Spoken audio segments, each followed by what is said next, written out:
ekibadde Nakaseke wulira bulungi nnyo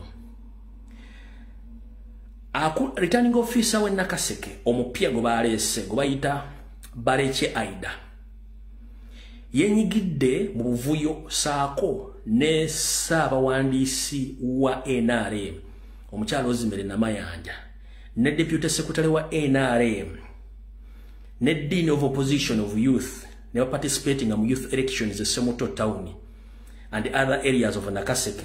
The new EC of Nakaseke, Baleche Aida, has been brought to Nakaseke with the special mission. With a special mission to help NRM to register victories across the Cattle Corridor and other places in the Cattle Corridor. So omukyalo ono bamuyita Hajat Aida Baleche. Esimu ze zino ez'omungalo. Lwakuba information gundi video bagikutte sira ba message wona bazikutte. Mumpandikire esimu zino tuneesangayo. Esimu zono mukyala returning officer we Nakaseke omupya n'ebitundu ebirala bamuyita Aida Hajat Aida Baleche mukyala Munyarwanda. Esimu yesooka ya Airtel ya 070 0701 766 184 eyo ya Airtel kanjiddemu eri 0701 766184 kanjiddemu mulundi ogwokusatu. Esimu y'omukyalo ne ya Airtel eri 070M 769 yesooka.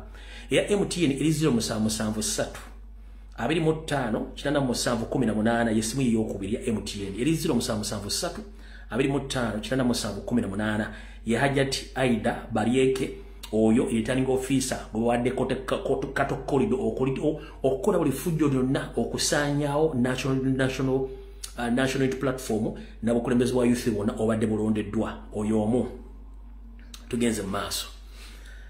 Kati ekawempe kino kye kibadde ekawempe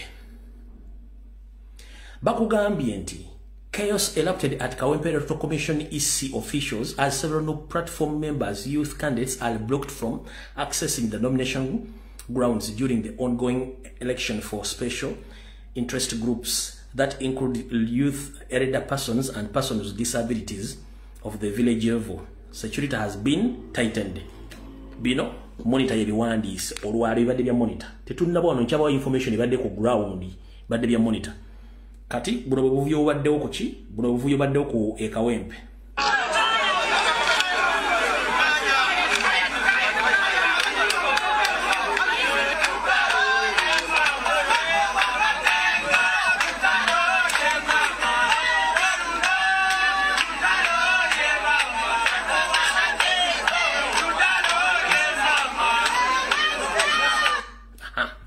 Ekyo kibadde ekawempe.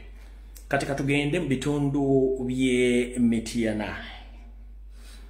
Mu bitundu bye Mityana ate yo kibadde kitokota sekisaanikire.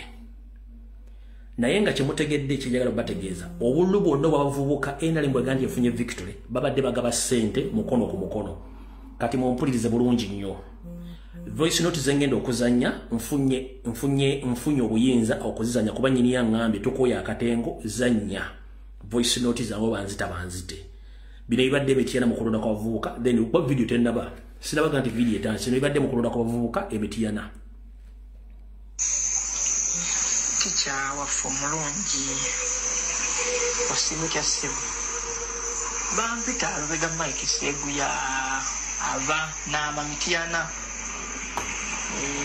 kimanyi kati wategereyo bulungi naye munnange nako kembadde njagala okugamba katono wano okyogereko ko bali nesimbewo ku bwa youth nze mwennyini tutuuse batubadde bangi n'amawaadi yonna n'amawaadi erimu LC noza ziringa 10 LC 7 ezirimu naye tebalina n'omugu baregisterinze tutuuse ku ssaawa esembayo buli omu akutte empapulo bedda jjanga bamujja mujjukira mu n'amawaadi tewaliwa NRM n'omu yazze ne yeesimbawo ekiwulira teacher ewaffe twagoba NRM tujagalira ddala era ndowooza mu Mityana ekitundu kyammwe ekyatanda tamu era tamu wajja tamu nayo terinamu NRM yadde yeesimbyewo ne Naama terinamu ne Kireku terinamu Busimbi nana mu Busimbi mubadde mu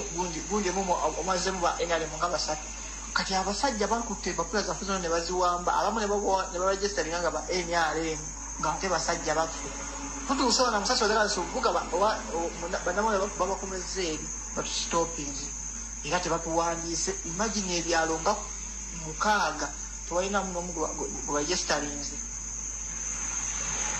ekigere ne wafe mtiana yakitutwala speed kuba bakafite babaddewo nga zaake tabaddeewo bonna tebabaddewo ababaka ku Busimbi division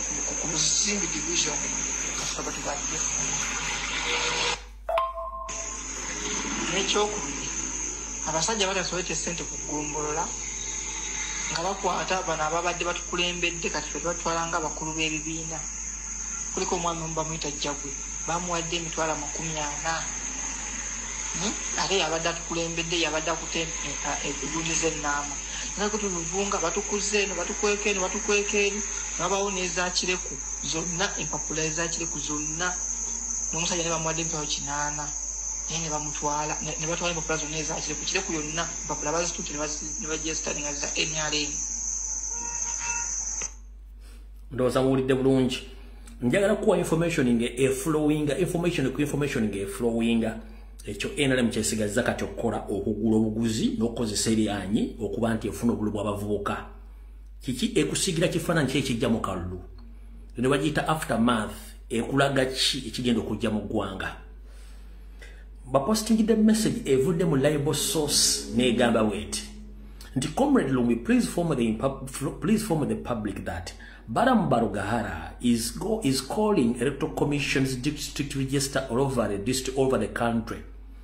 the countryside to deny NUP youth voters to deny NUP youth voters from voting. Mbu Mosei has a very big interest in youth elections across the country.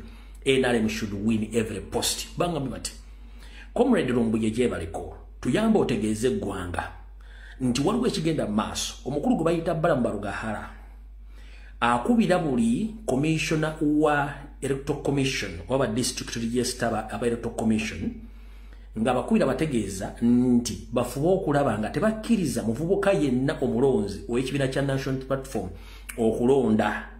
Mbu Yoseri Nyandwe tibabulwa alina obwagazi bungi nnyo mu kulonda kw'abavubuka okugenda maaso mu ggwanga lyonna era ayagala kuwangula buli kifo kyonna wekuli kubeera. Eyo message nje baposting gere ku page zange zonna kati mutekerewo kivudde.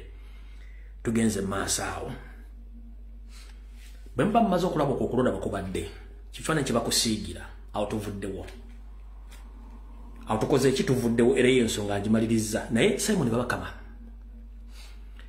mwandikola ekintu okulumya omuntu ne muwunzika nga muyambekkiriza. Wateeka roadmap y'okulonda abavubuka n'abantu abalina obulemu okulonda mu ggwanga lyonna. Naye n'otagaba protection na kuleka bintu bino bigende mu maaso we kennyini ng'okyankalanya form ne results zivudde mu kulonda. Gw'osuubira ebiva mu kulonda okugenda okubeera meni okwa president ani agenda obikkiriza. Bwe tugamba tugenda mu protestive vote era mugenda kuwakanyiza abantu kye boogera. Mwegendereze. Kati